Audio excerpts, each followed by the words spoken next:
Hello, പീക്കീസ് home ഗാർഡനിലേക്ക് എല്ലാവർക്കും സ്വാഗതം. ഇത് ഞങ്ങൾ ഓരോ ദിവസമായിട്ട് കളക്ട് ചെയ്യുന്ന ശംഖുപുഷ്പങ്ങളാണ്. പല പല വീടുകളിൽ നിന്നായിട്ട് ഞങ്ങൾ പോയിട്ട് പൊട്ടിക്കുകയാണ് ചെയ്യുക. എന്നിട്ട് അതിങ്ങനെ പരത്തി വെക്കും. ഓരോ പ്ലേറ്റുകളിലും ഇങ്ങനെ പരത്തി വെക്കും. സ്റ്റീലിൻ്റെ കിണ്ണത്തിലോ അല്ലെങ്കിൽ സ്റ്റീലിൻ്റെ ഇതേപോലെയുള്ള വല്ല അടപ്പുകളിലൊക്കെ പരത്തി വെക്കണതാണ് നല്ലത്. അപ്പോൾ പെട്ടെന്ന് തന്നെ അത് ഉണങ്ങി കിട്ടും. കുറേ ആൾക്കാർ എന്നോട് ഡ്രൈ ഫ്ലവർ ഉണ്ടോ, പൗഡർ ഉണ്ടോ എന്നൊക്കെ ചോദിച്ചു. അപ്പോൾ ഒന്നും എൻ്റെ കയ്യിൽ ഉണ്ടായിരുന്നില്ല. ഇപ്പോൾ എൻ്റെ കയ്യിൽ അത്യാവശ്യം സെയിൽ ചെയ്യാനുള്ള ഫ്ലവേഴ്സ് ഉണ്ട്. ഡ്രൈ ഫ്ലവർ ആണുള്ളത്.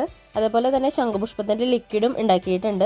അപ്പോൾ നിങ്ങൾക്ക് ആവശ്യമുണ്ടെന്ന് വെച്ചിട്ടുണ്ടെങ്കിൽ എന്നോട് ചോദിക്കാനായിട്ട് മറക്കണ്ട. പിന്നെ കുറേ ആൾക്കാർക്ക് തരാനുള്ളതൊന്നും എൻ്റെ കയ്യിൽ ഉണ്ടാവില്ല. അപ്പോൾ ആദ്യം ചോദിക്കുന്ന ആളുകൾക്കായിരിക്കും ശംഖുപുഷ്പത്തിൻ്റെ ഡ്രൈ ഫ്ലവർ കിട്ടുക. ശംഖുപുഷ്പത്തിൻ്റെ ഡ്രൈ ഫ്ലവറോ ലിക്വിഡോ ഒക്കെ ആവശ്യമുണ്ടെന്ന് വെച്ചിട്ടുണ്ടെങ്കിൽ മുകളിൽ കാണുന്ന ഈ നമ്പറിലേക്ക് വാട്സപ്പിൽ മെസ്സേജ് അയയ്ക്കുക. വീഡിയോ ഇഷ്ടമായിട്ടുണ്ടെങ്കിൽ എല്ലാവരും ലൈക്ക് ചെയ്ത് സബ്സ്ക്രൈബ് ചെയ്യാൻ മറക്കല്ലേ. പുതിയൊരു വീഡിയോ ആയിട്ട് വീണ്ടും വരാം. അതുവരെ ബായ്.